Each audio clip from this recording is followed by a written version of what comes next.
भागवत गीता में श्री कृष्ण कहते हैं, इंसानियत के सिवाय इस दुनिया में कुछ भी नहीं रहता है। इंसान जब पैदा होता है नंगा आता है, जब वो मरता है ऐसे ही जला दिया जाता है, उनके साथ कुछ भी नहीं जाता।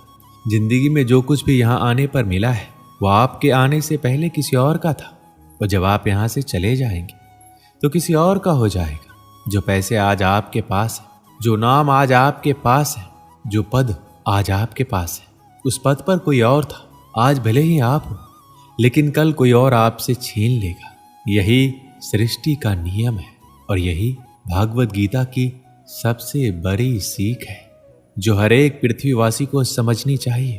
तो अगर बदलाव इस दुनिया का नियम है तो ऐसी कौन सी चीज है जो हमेशा रहती है, जो हमारे मरने के बाद भी इस दुनिया में रहेगी?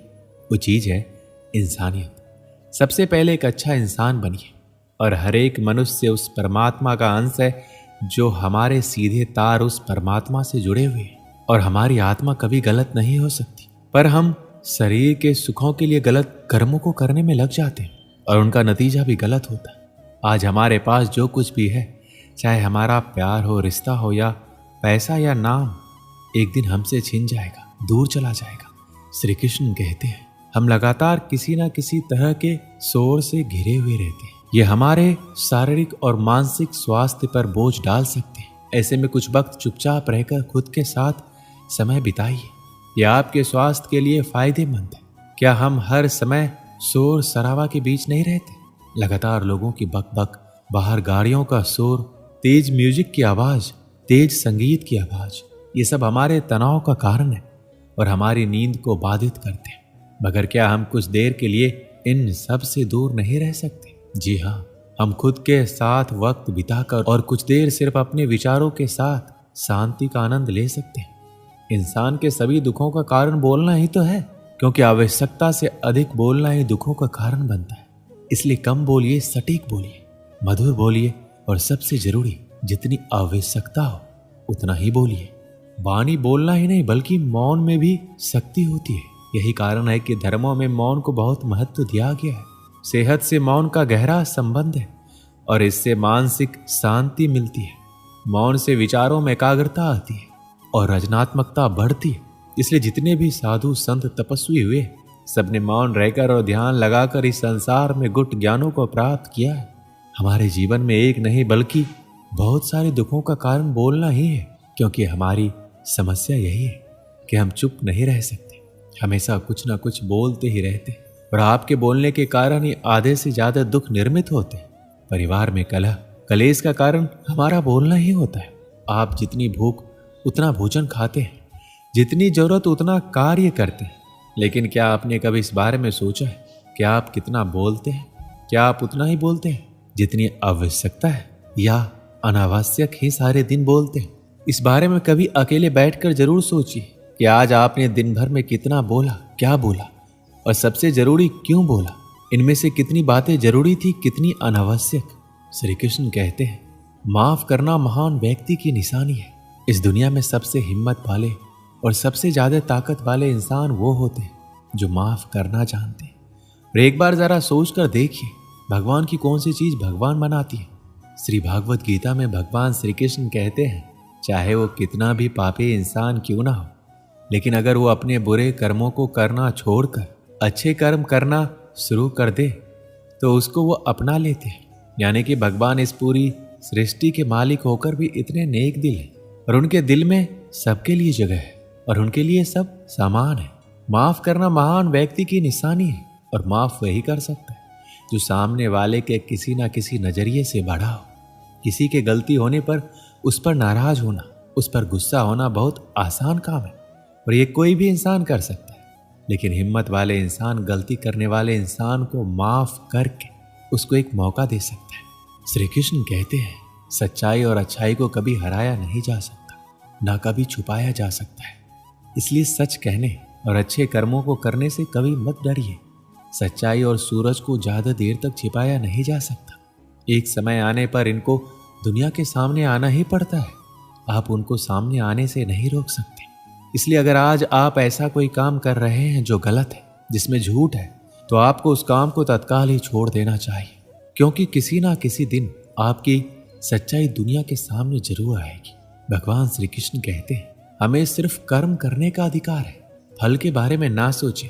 आपको काम करने की छूट है, लेकिन अपने आप को उस काम में होने वाली जीत और हार में खुद को बांध करके नहीं रखना चाहिए। ये एकमात्र ऐसी चीज है जो अगर इंसान समझ ले तो उसका 100% दुख समाप्त हो सकता है और वो बिना किसी परेशानी के मेहनत कर सकते हैं। ऐसी कोई मंजिल नहीं रह जाएगी इस दुनिया में जिसे वो हासिल नहीं कर सके।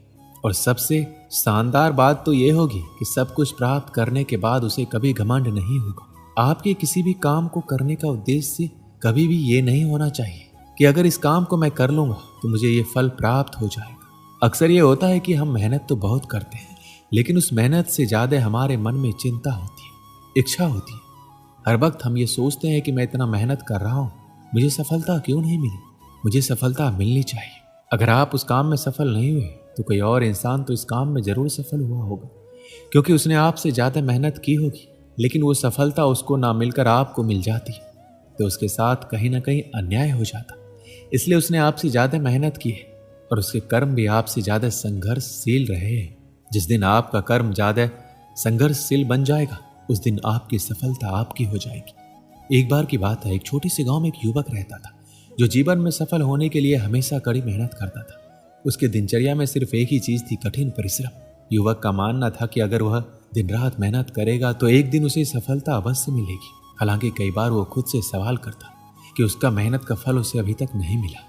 वह दूसरों को सफलता पाते हुए देखता और सोचता उसने कुछ कम मेहनत किया होगा या शायद उसकी किस्मत ही खराब है। युवक दिन रात इस चिंता में रहता कि उसकी मेहनत का फल कब मिलेगा। एक दिन युवक के गांव में एक संत आए। संत ने देखा युवक बहुत बेचैन और चिंतित है। संत ने उसे बुलाया और पूछा, तुम इतने व्याकुल क्यों हो बेटा? युवक ने उत्तर दिया, बाबा मैं दिन रात मेहनत करता हूं लेकिन मुझे सफलता नहीं मिल रही। मैं हर वक्त इसी चिंता में डूबा रहता हूं कि कब मुझे मेरे मेहनत का फल मिलेगा। संत ने मुस्कुराते हुए कहा, तुम्हारा दुख इसी बात में है कि तुम फल की चिंता कर रहे हो। भगवान श्री कृष्ण ने भागवत गीता में कहा है, हमें कर्म करने का अधिकार है लेकिन फल की चिंता नहीं करनी चाहिए। तुम्हारा काम है मेहनत करना, लेकिन फल तुम्हारे हाथ में नहीं है। युवक ने पूछा, तो क्या मुझे अपनी मेहनत का फल नहीं मिलेगा? संत ने गंभीरता से कहा, तुम्हें फल अवश्य मिलेगा, लेकिन कब और कैसे ये तुम्हारे कर्म पर निर्भर करता है। यदि तुम मेहनत करते रहोगे और अपने कर्म के प्रति सच्चे रहोगे तो एक दिन सफलता खुद चलकर तुम्हारे पास आएगी। लेकिन अगर तुम सिर्फ फल की चिंता करते रहोगे तो तुम्हारी मेहनत अधूरी रहेगी। जब हम बिना फल की चिंता किए कर्म करते हैं तब हमारी ऊर्जा और ध्यान केवल उस कार्य को करने पर केंद्रित रहता है और यही हमें असली सफलता दिलाती है। संत की बातें सुनकर युवक को एहसास हुआ कि उसकी सारी चिंता सिर्फ इस बात पर थी कि उसे कब सफलता मिलेगी। उसने तय किया कि अब वो बिना किसी फल की चिंता किए अपने काम पर ध्यान केंद्रित करेगा। समय बीता और युवक ने अपना ध्यान सिर्फ अपने काम पर लगाया। उसने जो कुछ भी किया पूरे दिल से किया और धीरे धीरे उसकी मेहनत रंग लाई। एक दिन उसने वह मंजिल हासिल कर ली जिसके लिए वह बरसों से मेहनत कर रहा था। और सबसे खास बात यह थी कि उसने सफलता पाने के बाद भी घमंड नहीं किया, क्योंकि अब उसे समझ में आ गया था कि सफलता केवल मेहनत का फल है, घमंड का नहीं। दोस्तों, इस वीडियो में बस इतना ही। मिलते हैं अगले वीडियो में। अपना ख्याल रखिएगा। जय श्री कृष्ण।